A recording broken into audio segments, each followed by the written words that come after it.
현재 공사비 증가로 파산 위기의 재건축 단지들이 많다고 합니다. 규제 완화가 이제 변수가 될 것 같아.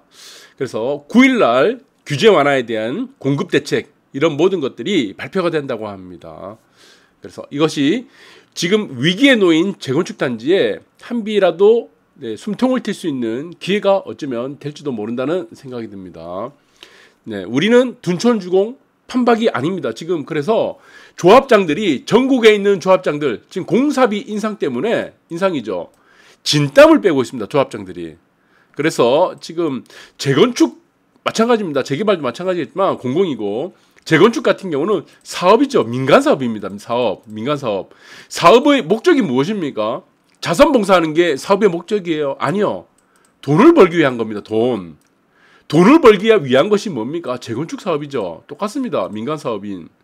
그래서 이거는 뭐 도정법, 도시 및 주거환경 정비법에 봤지만 목적은 돈을 벌기 위한 거다. 그리고 소유주들에게, 조합원들에게 최소한의 분담금을 만드는 것. 그것입니다. 그래서 최대 이익을 가져가는 것.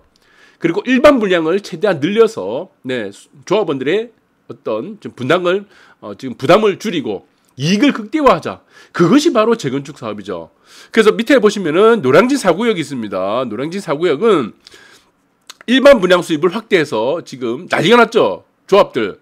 그래서 지금 보시면은 사업 시행인가를 이제 통과를 하는 곳들, 그리고 관리처분 단계 앞에 있는 단지들도 마찬가지입니다. 지금 다 비상 걸렸어요. 일반 분양 수입을 확대하기 위해서 다 비상 걸렸고, 노량진 4구역은 지금 이제 설계 변경과, 여기는 좀 특이합니다. 설계 변경 플러스 용적률 상향까지 해서, 용적률이 상향되면 일반 분양 세대가 늘어나겠죠. 이렇게 해서 지금 공사비를 준비를 하고 있다. 그렇게 보시면 되고, 원벨리는 상가 통배가 여러분들 잘 아실 겁니다. 아실 거고, 공공주택 매입까지 요청을 했습니다. 이 현금을 확보한다는 거죠. 현금 확보. 자, 현금 확보를 왜 하고 있습니까? 공사비가 올랐기 때문에 이거를 지금 납부를 해야 되죠.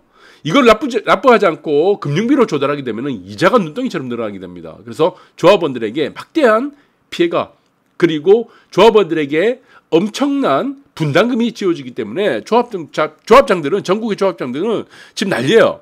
그런데 지금 이거와 정반대로 움직이는 지금 단지도 있습니다. 저는 이해가 안 되고요. 그래서 지금 자구책 마련에 지금 다 비상이 걸렸습니다. 그래서 지금 삼성물산, 지금 레미안 원밸리입니다. 이거 지난 시간에 다 알려드렸고 1,400억 원이죠. 삼성물산으로부터 1,400억 증산이 됐습니다. 증액을 받았고요. 그래서 이거는 여러분들 아시겠지만 국토교통부에서 이거는 증액이 가능하다고 그랬죠. 그래서 납부해라고 떨어졌습니다. 왜 그랬습니까? 물가상승분에 대해서는 시공사가 요청을 할 수 있다. 이것이 이미 통지를 받았습니다. 원밸리에서는. 그래서 1,700억 규모 상가 일반 분양을 통배각하기로 했고, 이것도 부족한지 원밸리 조합에서는 지금 추가적으로 현금 확보에 나섰습니다. 어떻게? 지금 보류지죠. 보류 물건입니다. 그래서 조합원들에게 조합원들에게 배정되는 물량들이 있고, 일반 분양되는 물건들 중에서 보류되는 물건들이 있습니다. 이것을 공공주택 매입을 요청하는 거죠. 이걸 어디에 합니까? 서울시에다가. 그래서 공공주택으로 들어간 겁니다. 그래서 이건 계약금을 20%에 달하는 계약금을 확보해서 공사비에, 추가적으로 들어가는 공사비에 지금 대응을 하겠다는 겁니다. 이렇게 되는 겁니다. 그래서 전국에 있는 재건축 조합원들은, 재건축 조합장들, 그리고 뭐 지금 집행부들, 임원들은 전부 다 지금 대의원뿐만 아니고 난리 났습니다. 공사비 지금 어떻게 될 것인가? 파산하게 됩니다. 이거 지금 준비하지 않으면 파산하게 돼요. 그래서 지금 다 준비한 것이 무엇이냐? 일반 분양 세대를 늘리는 겁니다. 일반 분양 세대 늘리는 것 중에 상가도 있을 거고, 아파트 플러스 상가, 이렇게 해서 늘려서 이걸 충분히 대응하고 있다. 이거 지금 대응하지 않는 단지 있습니다. 이거 파산합니다. 제가 기술적 파산이라고 그랬죠. 현재. 그래서 서초구의 조합장 나왔습니다. 한마디를 던졌죠. 이 서초구의 재건축 조합장이 한마디 던졌습니다. 둔촌주공 사례를 보니까 이게 심각한 거예요. 이거 1조 원에 늘어났습니다. 1조 원. 1조 원이 늘어났습니다. 이거를 따지게 되면은 조합원 수로 우리가 둔촌주공이 나누게 되면은 2억 원의 분담금이 늘어났습니다. 2억 원. 이 보통 심각한 일이 아니죠. 자, 조합이라든가 조합장은 어떻게든 소유주들, 조합원들에게 최소로 분담금을 낮추기 위한 노력을 해야 된다는 겁니다. 그것이 뭡니까? 의무입니다. 조합장의 의무예요. 조합의 의무란 겁니다. 그래서 이런 큰 손해를 보는 상황을 지켜보며 입주가 늦어서는 안 된다. 입주가 늦어지면 어떻게 됩니까? 이 분담금으로 돌아오는 거죠. 네, 그래서 이거를 지금 의견을 강하다. 그래서 지금 어떻게든 조합원을 상대로 사업 수익을 높일 수 있는 일반 분양 확대를 조치를 검토하지 않을 수 없다. 이것이 지금 대한민국의 모든 재건축의 지금 조합에 지금 바라보고 있는 시각입니다.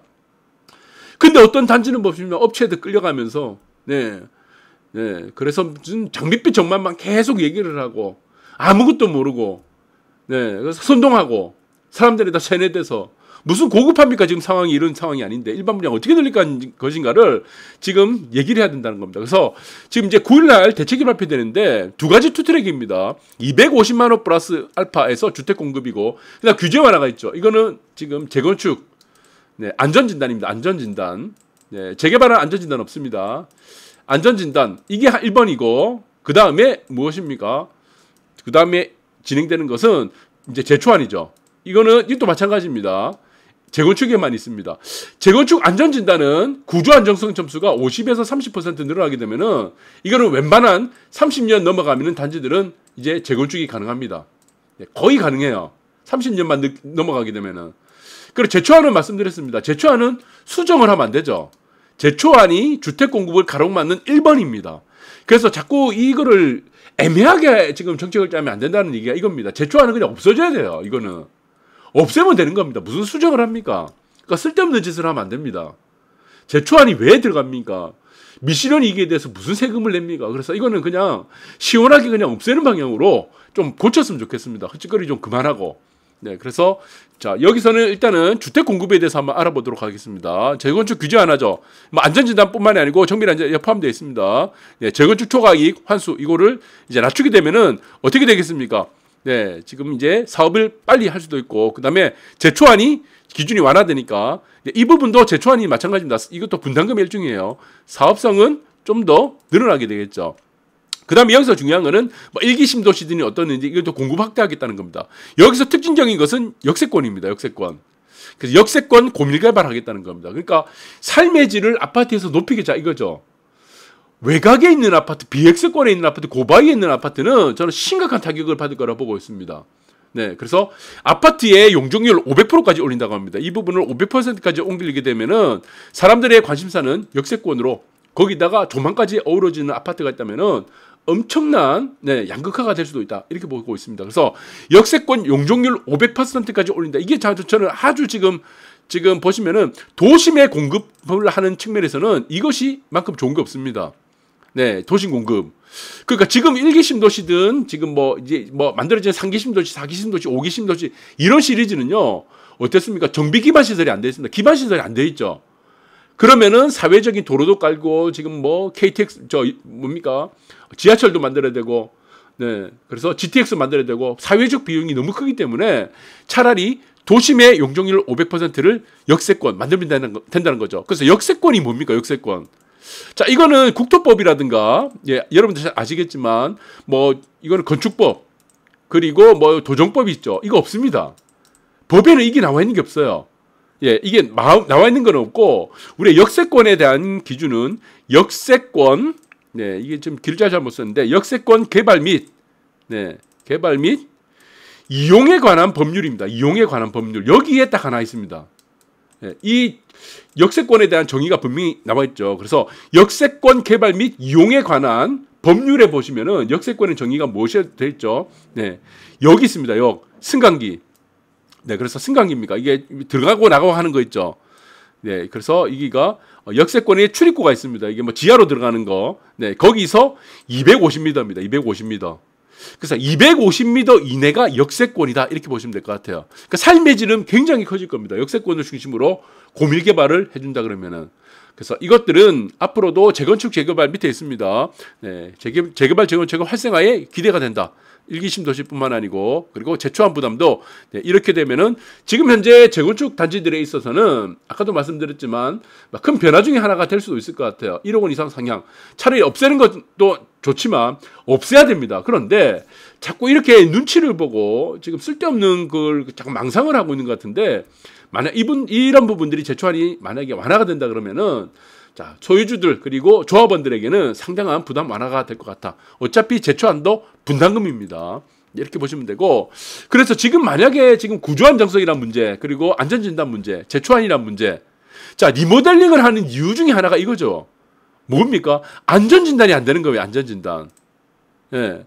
그래서 보시면은 15년 이상 내외에서 뭐 거의 30년 가까이 되는 단지들도 이거 안전진단에서 탈락이 안 되니까, 이 통과가 안 되니까. 그리고 또 무엇입니까? 제초안이죠. 제초안의 부과에 대한 이 공포 때문에 이 두 가지입니다. 리모델링을 계속 추구를 했었지만 이제 9월 9일입니다. 올해 이번 달 9일에 안전진단 완화되고 제초안이 그리고 지금 완화가 된다. 그리고 용적률, 이 용적률에 대한 그 도심 개발입니다. 네, 뭐 도시 정비 사업뿐만 아니고 도심 개발에서 역세권 개발뿐만이 아니고 이런 것들이 용적률에 대한 개념들이 500%까지 늘어나게 된다 그러면은 어느 누구도 리모델링 단지 안 합니다. 안 하죠.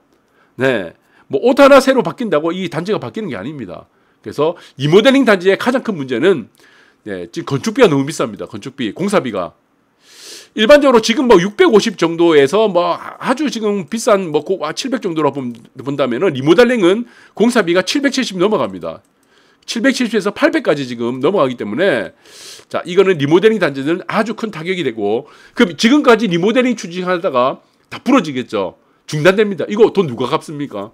네, 이거는 추진위원장이 다 갚아야 됩니다. 네, 이거를 아파트에 지금 이거를 부담을 빚으로 넘겨서는 절대로 안 된다. 그래서 리모델링을 추진하는 아파트 있으면은 조합장 그리고 추진위원들에게 전부 이거를 돈 갚으라고 하세요. 아니면은 정비업체 뭐 어떻게 해서 피행 계약을 했겠죠. 정비업체들에게 뭐 쇼부를 치든지 자기들이 알아서 해야 된다. 이렇게 보고 있습니다. 그리고 지금 가장 심각한 문제는 지금의 공급, 이 공급 계획이란 것 자체가 250만 호 플러스 알파라는 이 계획 자체가 무엇입니까? 자, 신도시를 만들자는 게 아닙니다. 신도시를. 아까도 보셨죠? 역세권이죠. 가장 중요한 거는 역세권이 될 거고, 기존에 있는 우리가 기반 시설이 있는 곳들에 대한 정비 사업입니다. 정비 사업. 네, 이것을 활성화하자는 겁니다. 특히 역세권은 500%까지 용적률을 주겠다는 겁니다. 도시들. 그러면은 여기서 문제가 되는 거는 양극화가 어떻게 벌어지냐. 이거 굉장히 크죠. 지금 단지 통째로 미분양되고 있습니다. 그런데 이 미분양 단지가 외제차 경분까지 주면서도 안 된다는 거예요. 이 말이 뭡니까? 우리가 세 가지를 딱 봐야 됩니다. 자, 이 큰 변화들 중에 하나가 첫 번째가 비역세권 아파트 있습니다. 비역세권. 네, 이 비역세권.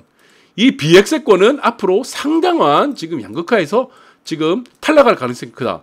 이거에 지금 수혜에서 수익을 받는 것이 아니고 이거는 자, 이것이 저는 굉장히 위험하다 보고 있습니다. 두 번째 뭡니까? 외곽. 예, 외곽지.